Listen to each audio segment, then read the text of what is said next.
अपना subject choose करते वक्त आपको 2-3 गलतियां हैं जो आप नहीं करें, और एक चीज़ है जिसको आपने डिटेल में अगर अच्छे से समझा और उसको डिटेल में उपयोग किया तो आपके 2-3 साल बच सकते हैं जो बेकार नहीं होंगे। जैसे मैंने एक गलती की और मेरे 2 साल ग्रेजुएशन के लिए ख़राब हो गए और फिर मुझे एडमिशन कराना पड़ा, फिर दोबारा से वो सब चीज़ें करनी पड़ी। तो 2 साल बहुत कीमती समय है, इनको बर्बाद न करने के लिए आप इस गलती को ना करें। पहला है कि मैंने क्या किया कि मुझे 12th तक मैथ्स पसंद था। 12th तक मैं जान गया था कि मुझे मैथ्स बहुत अच्छा लगता है और मैं बहुत अच्छे से बना सकता हूँ, और इसलिए मैंने वो बनाना शुरू किया और मैंने ग्रेजुएशन में मैथ्स ले लिया। और प्रॉब्लम ये था कि मैथ्स ग्रेजुएशन के लिए बहुत हैवी सब्जेक्ट होता है, बहुत ही भारी सब्जेक्ट है। मैथ्स हो गया, इकोनॉमिक्स हो गई, या फिर हिंदी इंग्लिश हो गया। जो इंग्लिश पढ़ता है अगर हिंदी ले ले तो उसके लिए हिंदी भारी है, जो हिंदी मीडियम से पढ़ा है इंग्लिश ले ले तो उसको लिए मुश्किल हो गई। तो ये सब्जेक्ट्स हैं जो हार्ड होती हैं। यहाँ पे इंटरेस्ट नहीं चलता है, यहाँ पे हार्ड वर्क चलता है। इंटरेस्ट चाहिए but at little bit of hard work बहुत ज़्यादा लगेगा। वहाँ आपको 8-8 10-10 घंटे मैथ्स सिर्फ पढ़ना होता है वहाँ पे। तो या फिर ऐसी सिचुएशन बन गई कि आपने लिए तो लिया बट आप पढ़ नहीं पा रहे हो, क्योंकि वहाँ पे जो सिचुएशन है वो पढ़ने के लिए नहीं है। जैसे कॉमर्स में मेरे यहाँ पे पढ़ाई होती ही नहीं है कॉमर्स की। अगर कोई लड़का है जो इंटरेस्ट वो बोल रहा है कि नहीं मैं कॉमर्स लूँगा और ले ले, तो उसके लिए पढ़ने के लिए यहाँ पे जगह ही नहीं है। कहाँ पढ़ने जाएगा वो? आप कहोगे ऑनलाइन पढ़ गया। ऑनलाइन कुछ चीज़ें हैं जो समझनी आती, जैसे मैथ्स। ऑनलाइन बहुत कम चीज़ें हैं जो आप पढ़ सकते, मैथ्स नहीं पढ़ सकते, अकाउंट्स नहीं पढ़ सकते। उसके लिए आपको प्रॉपर गाइडेंस की ज़रूरत होगी, प्रॉपर कॉलेज की ज़रूरत होगी। तो अगर आपको दिक्कत है पढ़ने में, जैसे मेरे एरिया में यहाँ पे पढ़ाई नहीं होती है कॉमर्स की, यहाँ पे मैथ्स लो आप बहुत अच्छा है, मैथ्स आप पढ़ सकते हो। आपके गांव में मिल जाएंगे पढ़ाने के लिए, सब जगह मैथ्स पढ़ाने वाले मिल जाएंगे, केमिस्ट्री पढ़ाने वाले, फिजिक्स लेकिन कॉमर्स पढ़ाने वाला कोई ना मिलेगा। कोचिंग्स भी बहुत कम है, 1 या 2 होंगी, वो भी कोई आ गया है जो पढ़ा रहा है, कुछ भी पढ़ा रहा है उसको खुद नहीं पता है। तो ऐसे ही और क्या गलती है जो हम सब्जेक्ट लेते वक्त कर देते हैं कि किसी और भैया से पूछ रहे हैं कि भैया बता दो मुझे क्या करना चाहिए।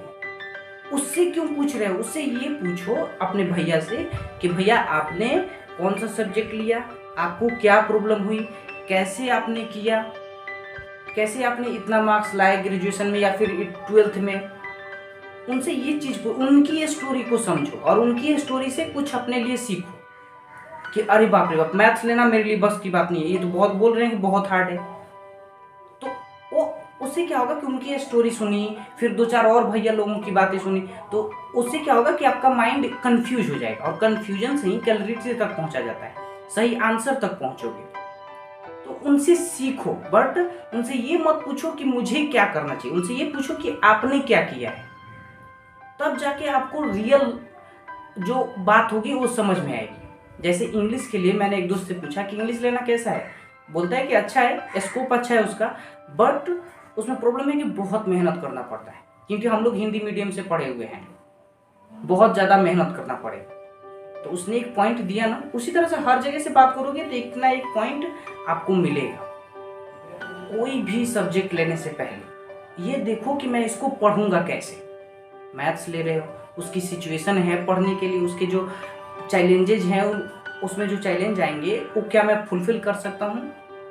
उसके लिए आपको ये जानना चाहिए कि आपके आसपास में कौन है जिसने मैथ्स से पढ़ाई की है, इंटर में या फिर ग्रेजुएशन किया लेकिन मैथ्स से किया, कौन है ऐसा पर्सन। उससे जाके बात करना चाहिए कि इसमें क्या क्या प्रॉब्लम्स हैं, इसमें कैसे पढ़ा जाता है, कौन सी बुक पढ़ी जाती है, कौन सी क्लास अच्छे हैं, कौन सी क्लास बुरे हैं, किस में नहीं जाना चाहिए, क्या नहीं करना चाहिए और क्या करना चाहिए।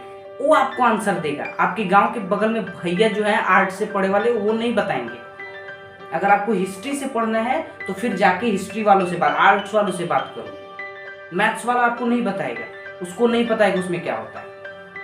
एग्जैक्ट आपको वो बताएगा जो उस चीज को पढ़ रहा है, उसमें उसको, और एक ही आदमी को नहीं, सबको टारगेट करो। जैसे मान लो कि आप ऐसे 3 लोगों को जानते हो जिन्होंने मैथ से पढ़ाई करी, और तीनों से जाके बात करो, तीनों की बातों को समझो। जो कहता है उसको एट इज इट फॉलो नहीं करना है, बट अपने आप को देखना है कि अच्छा ये बोल रहे हैं कि मैथ्स बहुत हार्ड पड़ेगा तो मैं मैथ्स पढ़ सकता हूँ, तो हाँ मैं पढ़ सकता हूँ। बुक्स खरीद के देखो उसकी कि बुक्स कैसे हैं, उसमें क्वेश्चंस कैसे दिए गए हैं, क्या वो मुझे समझ में थोड़े से भी पकड़ पा रहा हूँ मैं, अच्छे लग रहे हैं देखने में। इंग्लिश की बुक खरीद के पहले 10 दिन बुक पढ़ो उसका, या फिर किसी से मांग के पढ़ो अगर खरीदना नहीं है तो, लेकिन उसको प्रैक्टिकली देखो। लोग इमेजिनेशन में जीते हैं कि मैं कॉलेज में जाऊंगा, ये करूंगा, वो करूंगा। अरे पढ़ाई ही पसंद नहीं है तो पास कैसे करोगे और अच्छी जॉब कैसे लोगे जब पढ़ाई में ही इंटरेस्ट नहीं है? और वो भी कितने, तो 4 साल के लिए, 3 साल के लिए, 2 साल के लिए। 2 साल अगर मुझे कॉमर्स दे दो, आर्ट्स पढ़ने के लिए मुझे दे दो, 2 साल बोल दो कि आपको आर्ट्स पढ़ना है, मैं बोर हो जाऊंगा यार। उसी तरह से कोई होगा जो मैथ्स से बोर हो जाएगा, मैथ्स नहीं पढ़ सकता है वो। तो अलग अलग सिचुएशंस में अलग अलग लोगों के लिए अलग अलग आंसर्स हैं। तो इसलिए इस जो मतलब बिखरा हुआ सब्जेक्ट है, इसको समझने के लिए सही रास्ता है कि सही आदमी से बात करो, बुक्स खरीदो और सही पर्सन से बात करो। Thank you so much for watching, thank you so much.